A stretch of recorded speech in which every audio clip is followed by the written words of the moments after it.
જય હિન્દ, જય કિસાન, જય ભારત। ખેડૂત માટે હિયારામાં વરસાદ આવ્યો એટલે દુઃખની વાત કહેવાય। ખેડૂત કોઈ આપણે અવાર ના કમાઈએ તો પરવા કમાઈએ, પણ કોઈ આત્મહત્યા ના કરજો। ખેડૂતની એટલી વિનંતી। ખેડૂતને સરકાર હોય 100% વળતર આપે એ રીતની માગણી કરી। આખા ખેડૂત એકતા થાવ। નકર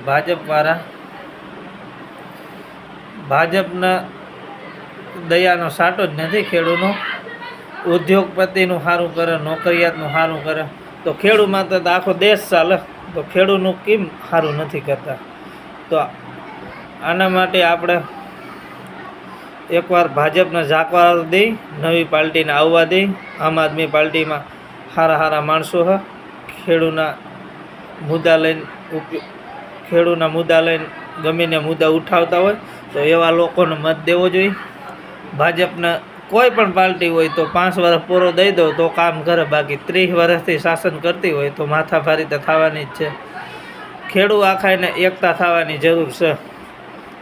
બાકી તો નકર હમણાં 2-3 દી થતા ભાજપવાળાએ એડવર્ટાઈઝ કરી કે ધારાસભ્ય જેને ત્યાં હાલીને જાય ને હમણાં પસાર કરે બૂટ પહેરીને।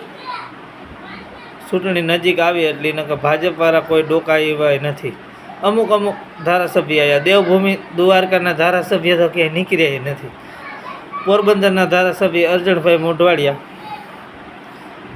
એ મોઢવાડામાં ફટાણામાં એ આખાઈમાં ગયા, ખેડૂતની વાતો સાંભળ્યું ને સરકાર પર એવી વાતો આપે મૂકે એવી પ્રયત્ન કરીએ તો આપણા ધારાસભ્ય દેવભૂમિ દ્વારકાના ધારાસભ્ય પોબુભાને આવવું જોઈએ।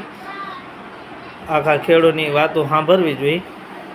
તો શું પરિસ્થિતિ છે કે આ પાછળ આજ 10 દિવસ વરસાદ વર્યો તો શેખ મિલનમાં તો પોબુભાઈના પુત્ર આવ્યા હા, દિવાળીની બાજુમાં 1-2 દી આજુબાજુમાં આવેલા। તો આજ ખેડૂત નારાજગી આપે તો ખેડૂત એના મુદ્દા સાંભળવા જોઈએ ને આવવું જોઈએ જામ રાવલમાં। ચૂંટણી સમય કેમ આવી જાય ને રાવલના રાજકારણીયા જે બહારથી આવેલા હા, આ નગરપાલિકાના ઉપપ્રમુખને ચૂંટણી સમય તો એ માઇક લઈને પકડી જાય કે વાહી આવ્યા ને વાહી આવ્યા। ભાઈ તમે ટકારિયા ના હાવ, તમે થોડા અહીં ના હાવ, તમે ટકારિયા ના હાવ, બસ બીજાને કહેજો। આજ મને હાવાણાની સરકારમાં જવા હાટું જ ઘરેથી રજા આપી છે મારા ઘરના એ, નકર મને ઘરના રજા નથી આપતા। બોલો, મારા ઘરના કે જાઓ કેજરીવાલ આવે છે ને, અને રાજુ કરપડાને ઓળખતો નહીં, બરોબર? રાજુ કરપડાએ મારા ગામમાં ધજાળામાં જીબીમાં જેટલા 1 લાખ ઉપર દંડ હતા રાજુ કરપડાએ માફ કરાયા, મને ખબર છે।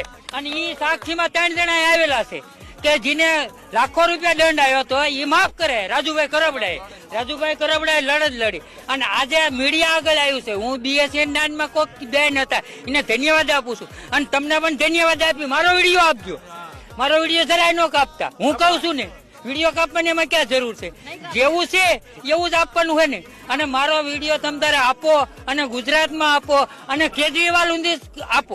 કેજરીવાલને અમદાવાદમાં કહેતા હતા કે ઈ રિક્ષાવાળા ભાઈને શીખવાડ્યું અને એના ઘરે લઈ ગયા। આવો પ્રેમજીભાઈને ઘરે ધજાવે। હું ક્યાં કેજરીવાલને ઓળખું છું?